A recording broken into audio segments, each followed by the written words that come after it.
We are what we think. Grace and peace, everybody. Welcome to Sabbath School Study Group. My name is Chris Bailey, and this is part 3. 5 parts, but now we're talking about thinking. We've been moving forward through Philippians and Colossians, the idea of having a heavenly citizenship. And because of our heavenly citizenship, there's a heavenly mindset. So the mind is really coming in prominently into this journey, because what's going on up here that nobody sees, everybody will see it by what we do. Our speaking, our talking, our reacting, and our acting. They're all those visible things, they start in a place that we can't see in.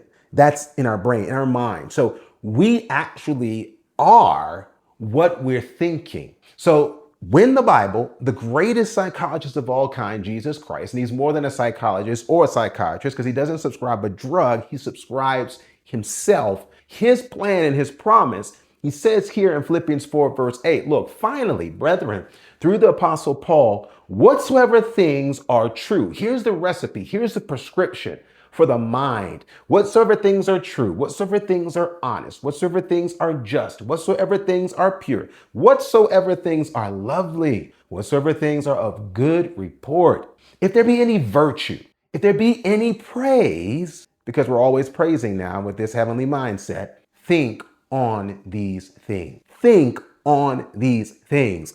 There's one thing to know about those things. The random experience, the incidental or even the accidental exposure, right? Because we can't always control what somebody's playing on their radio or what some place is playing over the loudspeaker. But when he says think on these things, that's speaking to some repetition. In other words, I'm trying to create an atmosphere and I'm trying to consume a diet that these are the principles that I'm always exposing myself to. Because if there's anything good in these things, by my exposure, they will actually become a part of me. That's why what we put in is so important when it comes to having and seeing God make a difference in what comes out. So let's go to Proverbs 23. Let's get a proverb to verify. Does this matter? Are we really what we think? Well, the Bible says, for as he thinketh in his heart, so is he. Eat and drink, saith he to thee, but his heart is not with thee. Now, this was counseling, dealing with hypocrites or shady people. But the principle is that whatever is in somebody's heart, that's actually who they are. As a man thinks, so is he.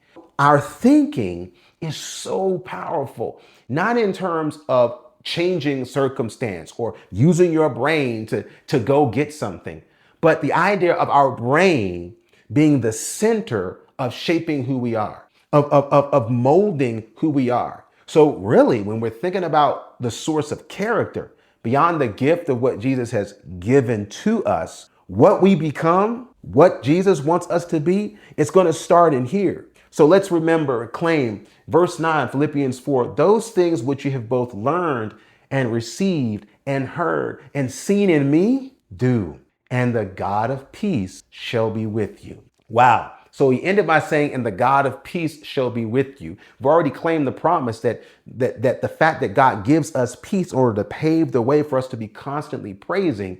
So is it possible then that we're lacking peace because of what we are thinking about, because of what we are focusing on? The random or even the constant exposure, the dopamine overload because of the scroll that we get caught up in, or because of the movie that we get wrapped up in. And it doesn't make these things in and of themselves wrong, but the method and even the message is so seductive that it ends up pulling us away from this place of peace, ends up pulling us into ourselves, even into our flesh, and away from a place of faith. Brothers and sisters, what are we thinking about?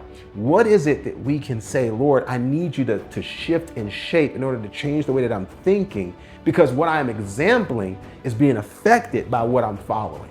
So I'd like to hear from you. Let us know in the comments, what are some good things in the world? What's a testimony that you have? What's something that's virtuous that nobody may know about, but you just want to let us know, hey, think about this or check this out. Anytime we can share the good with someone else, it goes into helping us think good. And whenever we're thinking good by the grace and the power of the Spirit of God, He will enable us to do that good.